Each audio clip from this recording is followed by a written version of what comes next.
আমার একটি প্রশ্ন যে এখানে নারায়ণগঞ্জে অনেক স্থায়ী ছেলেরা আছে, আমার ভাইয়ারা আছে যারা এখন পর্যন্ত বেকার, তারা চাকরি পাচ্ছে না, পড়াশোনা করেছে কিন্তু তারা এখনো বেকার, কোনো চাকরি পাচ্ছে না। তো তাদের নিয়ে আপনার কি পরিকল্পনা? কর্মসংস্থানের ব্যাপারটা আমাদের কিন্তু খেয়াল করে দেখবেন, নারায়ণগঞ্জ কিন্তু কর্মসংস্থানে বাংলাদেশে বিপ্লব ঘটিয়েছে। কর্মসংস্থানে কিন্তু আমাদের জেলা বা আমাদের এই মহানগর বা এই যে জেলার যে 4 আসন, কর্মসংস্থান কিন্তু অনেক। তবে এটা হয়তো শ্রমিক অধ্যুষিত এলাকা, শ্রমিকের কর্মসংস্থান অনেক বেশি হয়েছে। শিক্ষিত যুবক যুবতী যারা আছেন, আমাদের পরিকল্পনা আছে, চাকরি তো আছে, হচ্ছে। আমরা চেষ্টা করব আপনাদের পাশে থাকার।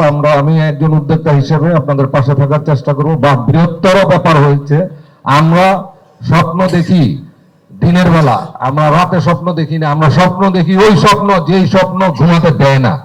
ইনশাআল্লাহ আমাদের ইচ্ছা আছে বন্দরে একটা ইকোনমিক জোন করার চেষ্টা আমরা করব। যদি জাতীয়তাবাদী দল ক্ষমতায় আসেন, একটা ইন্ডাস্ট্রিয়াল হাব হবে আমার দেশের।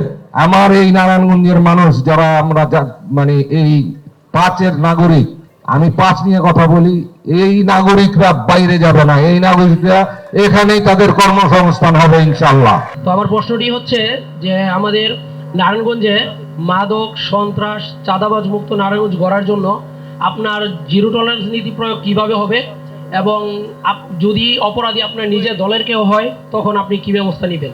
আমি আপনাদের কাছে একটা জিনিস চাই, সেটা আমরা বিগত দিনে দেখেছি, নেতার পিছনে গুন্ডা থাকে, নেতার পিছনে গুন্ডা থাকে এবং ওই সমস্ত মুখগুলি চিহ্নিত অপরাধী এবং শহরটাকে দাবিয়ে বেরিয়েছে।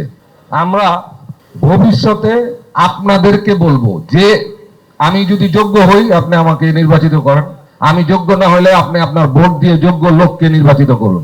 কিন্তু আমরা যেটা চাই সেটা হচ্ছে এই যে আপামর জনসাধারণ, এই যে যুবকরা আছেন, আপনারা যাদের নিয়ে কোনো প্রশ্ন নাই, সাধারণ ছাত্র যুবক জনতা, তারা নেতার পিছনে থাকবেন, জোর দিয়ে চালাবেন, আপনারাই চালাবেন।